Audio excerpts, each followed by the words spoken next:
What is up, Buttercup? Welcome back to my channel. In today's video, we're going to take a look at Nicole Pierman's Danu's Curse. And if you're not familiar with that introduction, Nicole is also a fellow booktuber. Her channel is Nicole's Bookish Nook. She's been on here for 8 years and seen it all. Not only does she talk about what she's reading, but she also gives tips to other authors on writing and self-publishing and things like that. She also happens to be the co-host for Indie Author August. So for thanks, I wanted to read one of her books. And she's got a bunch to choose from because she's got 4 poetry collections, 3 standalone novels like this one, and under the name Nicole Brona, she has an urban fantasy named the Midnight Detective Agency. So there's a little something for everybody in there. But I chose Danu's Curse, which has just really beautiful cover design. Yeah, I like that one. And it is a historical fantasy based upon Irish folklore and mythology. The main character is Ness, who was born with magical powers and nobody knows why. So she's kind of akin to the Fae. And her mother died in childbirth, so she's been raised her whole life by her uncle along with her cousins. And the uncle's been pretty good to her, but has kind of kept her sheltered away in his stronghold because he's the leader of their clan. Well, up until now, she's turned 18 years old, and even though she's in love with another man, Finn, he's decided to marry her off to a strong warrior from a neighboring clan. And of course, that's to strengthen relationships between the clans. So even though it breaks her heart because she loves this other guy, she agrees to the marriage because she knows it's for the betterment of peace. But her and her cousins and her couple close friends, of course, being young people, they start snooping around and looking, and they soon discover that there is this band of mercenary warriors just outside the borders of her clan's land. And at the same time that they appear, these demons come from the other world, have been summoned by somebody, and are attacking people. So, they start investigating a little more deeply and begin uncovering that there's a plot to start a war, and that some people they've known their entire lives are involved in some betrayal and doing some bad things.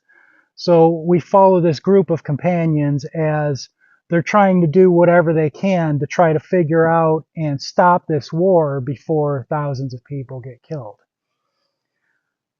There's a lot of things I really liked in this.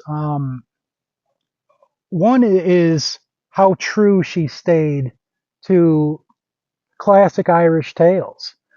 From the names of the characters to the reverence for nature, even down to in those old stories, a lot of times the hero will have a very difficult decision to make. So a lot of that's in here. She clearly did her research and has a passion for old Irish tales.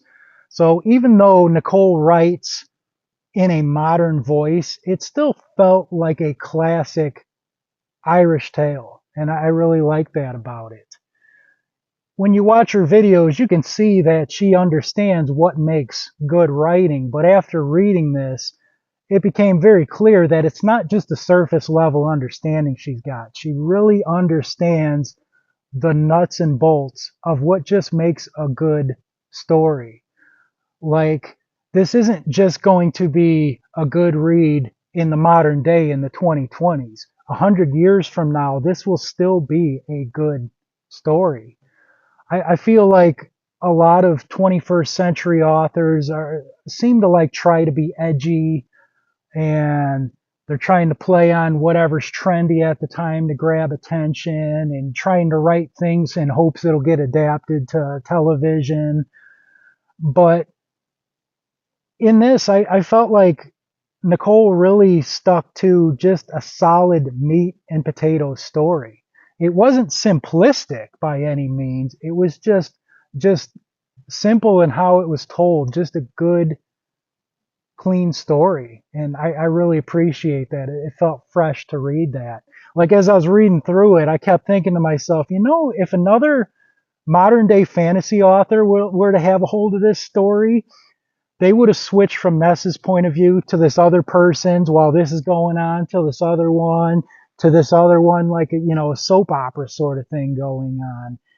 But even though there's this big war going on, rather than zooming out and trying to include everything going on in the world, she stayed kind of zoomed in on just what mattered to the story of the group of characters we follow. Sure, we get information of what's going on in other places in that, but only what's needed to pertain to the story itself.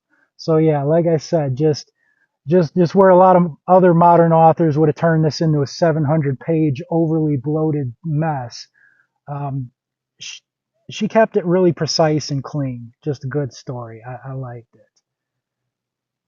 The characters are strong in it, even the side characters. I had asked Nicole if all the characters in all of her books were to have a Royal Rumble, who would be left standing at the end.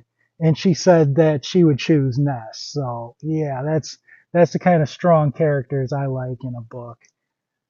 And I don't think I was necessarily the target audience for something like this because there is some mushy romance in it, but she did keep it clean, which I appreciated. It was I really dislike it when romance turns into smut, but she kept it clean. And the characters are, like I said, in their teenage years, 18, around there. So I wouldn't say this is YA. That would be doing a disservice to this book because it is very much written for adults. But I think there's crossover appeal here where, even teenagers or adults can enjoy this story both. And I'd bet that female readers who like following a strong female character are really going to relate to Nicole's writing. So I give this a solid 8 out of 10. I mean, I was impressed. Of the fantasy stuff I've read that's been written in the past decade, I would say this is amongst the better of it. Um, this will not be the last of Nicole's books I read. And whether you like that strong female character, that's your thing, or if, like myself, you enjoy Irish folklore and mythology tales, this is a good choice for that.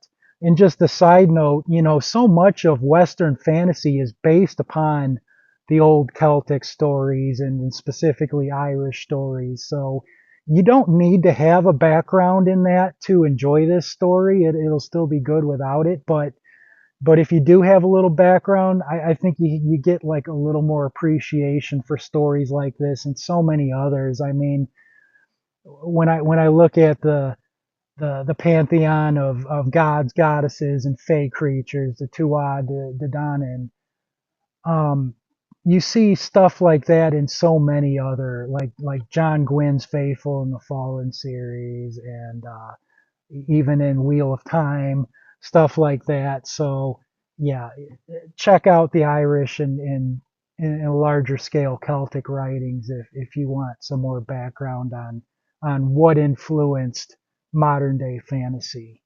But anyways, this is a really good book, so I would check it out if it sounds interesting to you, or any of Nicole's other works.